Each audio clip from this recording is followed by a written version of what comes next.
Hello students, techniques in biotechnology की आज की इस क्लास में हम डिस्कस करेंगे प्रिंसिपल्स ऑफ क्रोमेटोग्राफी।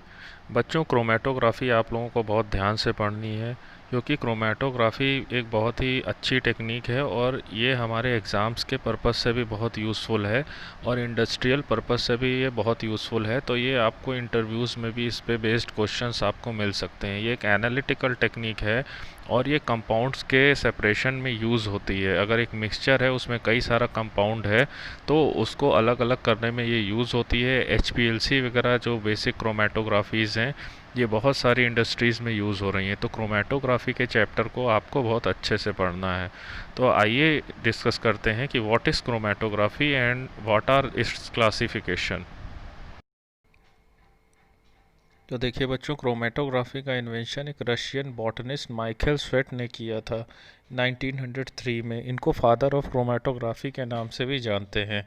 इन्होंने क्या किया कि कुछ प्लांट पिगमेंट्स का एक मिक्सचर था, उसको सेपरेट आउट किया था।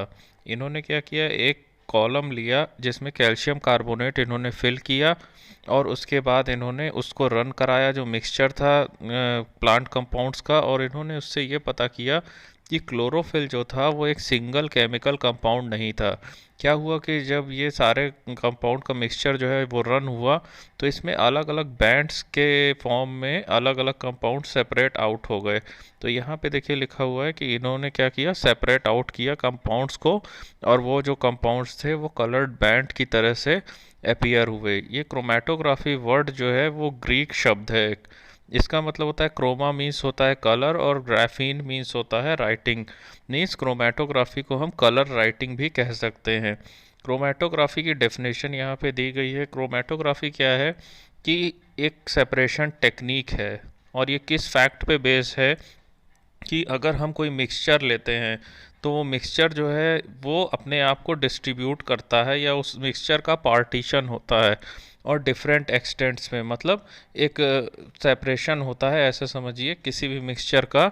और दो इमिसिबल फेसेस के बीच में अगर हम किसी मिक्सचर को रन कराते हैं तो उसका सेपरेशन होता है। और क्यों होता है कि एक डिस्ट्रीब्यूशन कोफिशिएंट यानी केडी नाम का एक फैक्टर होता है, इसके बेसिस पे होता है। इमिसिबल फेसेस का मतलब यहाँ पे है कि ऐसे दो कंपाउंड्स, ऐसे दो चीज़ें जो मिक्स ना हो सकें।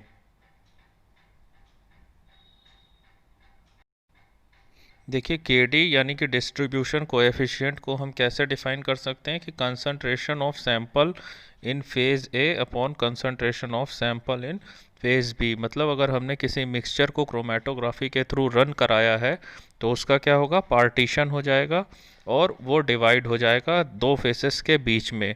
तो उसकी जो कंसंट्रेशन होगी फेज़ ए में यानी कि किसी एक फेज़ में, और दूसरा जो उसकी कंसंट्रेशन होगी किसी दूसरे फेज़ में।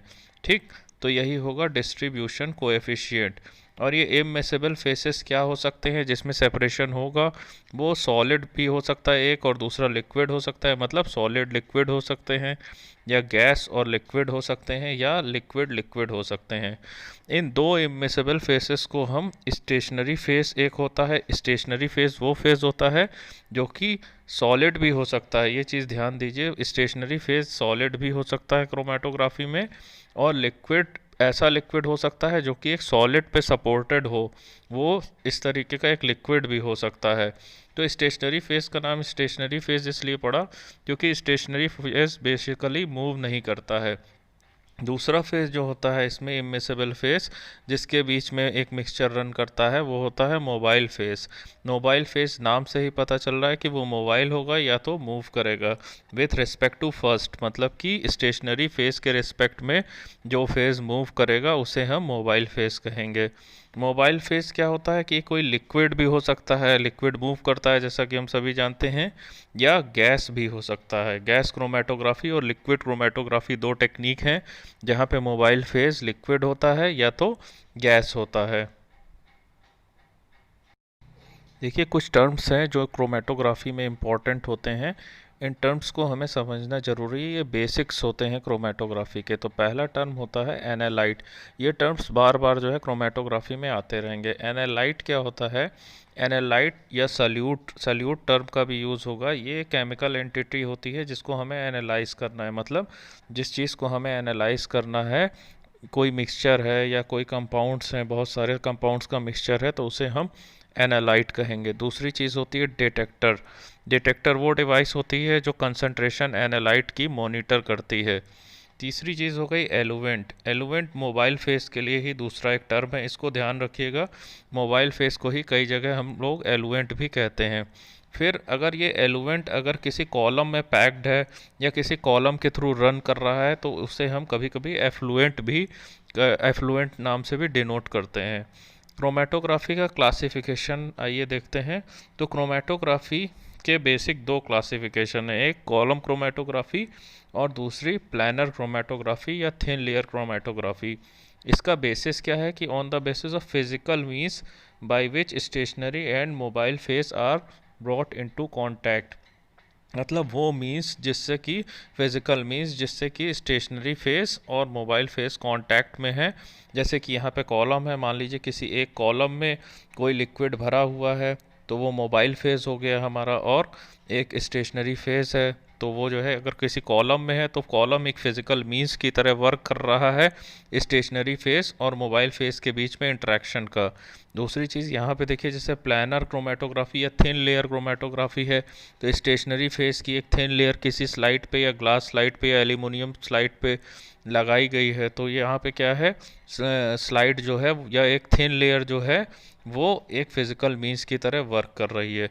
तो इसके बेसिक दो क्लासिफिकेशन हैं based on physical means by which stationary phase and mobile phase are brought into contact. वो हैं कॉलम क्रोमेटोग्राफी और थिन लेयर क्रोमेटोग्राफी। इसके अलावा भी इसकी कई तरीके के क्लासिफिकेशन है, वो हम अगली स्लाइड पे डिस्कस करते हैं। अब देखिए इसके कुछ क्लासिफिकेशन और हैं। तो पहला क्लासिफिकेशन है on the basis of interaction of solute to the stationary phase. तो सल्यूट क्या है? मतलब एनालाइट, यानी जिस चीज़ की हमें एनालिसिस करनी है या जिसका सेपरेशन करना है उसका क्या इंटरेक्शन है स्टेशनरी फेस से, मतलब उस फेस से जो फेस मूव नहीं कर रहा।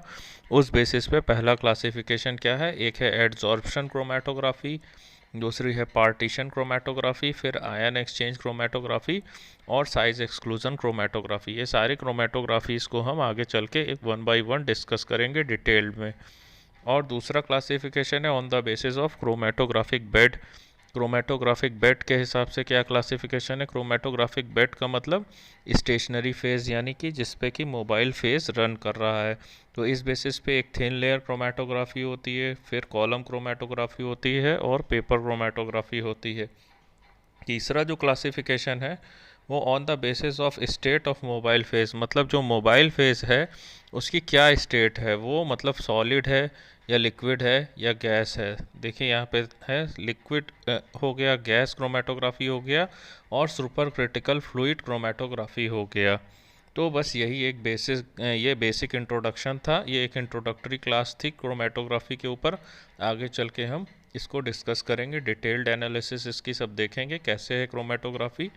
तो अगली क्लास के लिए फिर तब तक वेट करते हैं। Thank you students.